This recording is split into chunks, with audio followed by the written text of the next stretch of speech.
একটু ইন্টারাপ্ট করি, আপনি যেই অবস্থাটা বর্ণনা দিলেন, আপনার মনে কি এই সংখ্যাটা রয়ে গেছে, যেহেতু আপনি শুরু করেছিলেন যে এক পাল মানুষ থেকে আরেক পাল মানুষ, আপনার মধ্যে কি এই সংখ্যা রয়ে গেছে যে বিএনপি আসলেও তাদের ইয়াটা একটা লম্বা হবে এবং প্রায় একই ধরনের জায়গা হবে, যেইটা মানে যেই আশঙ্কা মান্না ভাইয়েরও আছে, সেই আশঙ্কা কি আপনারও আছে যদি আসলে এই গুণগত পরিবর্তনটা না হয়? এখন বিএনপি 17 বছর নানান রকম জুলুমের মধ্যে দিয়ে গেছে। এই জুলুমের শিক্ষা বিএনপি কতটা নিয়েছে এটা বিএনপি ক্ষমতায় আসলেই আরো পরিষ্কারভাবে বোঝা যাবে। তবে বিভিন্ন জায়গায় আমরা যেই মেসেজগুলো পাই সেই মেসেজগুলো খুব সুখকর নয়, এবং এটা যে সুখকর নয় এটা তো বিএনপির চেয়ারম্যান নিজেই স্বীকার করছেন, তাই না? তো তাহলে অথচ উনি কিন্তু বারবার ওনার নেতা কর্মীদের সতর্ক করছেন। এখানে দুটো তিনটা বিষয় হতে পারে, যে এক হচ্ছে যে ওনার বক্তব্য কি ওনার দলের তৃণমূলে যারা এই ধরনের কর্মকাণ্ডের সঙ্গে যুক্ত হচ্ছেন, মধ্যম পর্যায়ের যারা যুক্ত হচ্ছেন। একটা সেকেন্ড বেশি ফারানা, আপনি যখন এই কথা বলছেন, আমাদের একজন দর্শক এই মন্তব্য পাঠিয়েছেন যে ফেসিস্ট আমলে রুমিন ফারানার প্রতিবাদী ভয়েস আমাদের সকলকে প্রেরণা যোগাতো, এখন কিছু কিছু এলাকায় বিএনপির অপকর্মের বিরুদ্ধে আমরা কি সেই একই কণ্ঠ শুনতে পাবো কিনা? ইন্টারেস্টিং, আমি ঠিক এই কথাটাই বলছিলাম, তাই না খালেদ ভাই?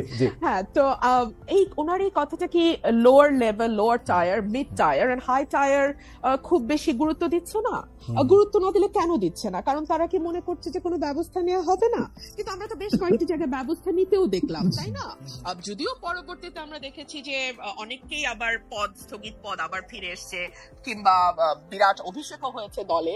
তো এগুলো কি আসলে একটা বার্তা পৌঁছায় যে আসলে খুব বেশি কিছু হবে না, এই প্রথম একটু ব্যবস্থা হবে, পরে আবার যেই থোর বড়ি খাড়া বড়ি থোর।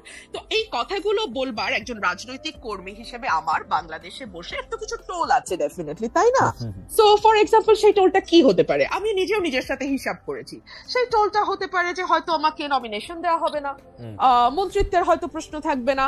কিন্তু দেখুন, একটা রাষ্ট্র গঠন করতে এই ছোট ছোট জিনিসগুলোতে ছাড় দেয়া, আমার এমপি না হওয়া, কিংবা আমার মতন আর 10 জন যদি কারো সাহস, আমি জানি না 15 বছর আমি সাহস দেখি নাই, আগামী 10 বছর আমি সাহস দেখবো কিনা খালেদ, আমি ভেরি সরি।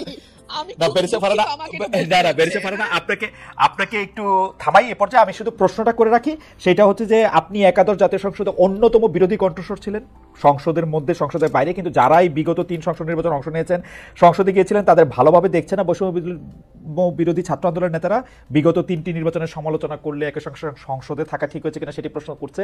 আমাদের দুটি প্রশ্ন, যে আপনি আসলে অন্য কোনো রাজনৈতিক দলে, বিশেষ করে এই বৈষম্য বিরোধী ছাত্র আন্দোলনে যদি একটি রাজনৈতিক দল সংগঠন করে সেখানে আপনি যাবেন কিনা, এক। আর দুই হচ্ছে যে আপনি যে আশঙ্কাটি করছেন যে আসলে নমিনেশন মনোনয়ন না পাওয়ার ব্যাপারে, সেটির ক্ষেত্রে আমি সেটা বলছি না খালেদ, আমি একটু ক্লিয়ার করি, না হলে না খুব একটা হেজি হয়ে থাকে।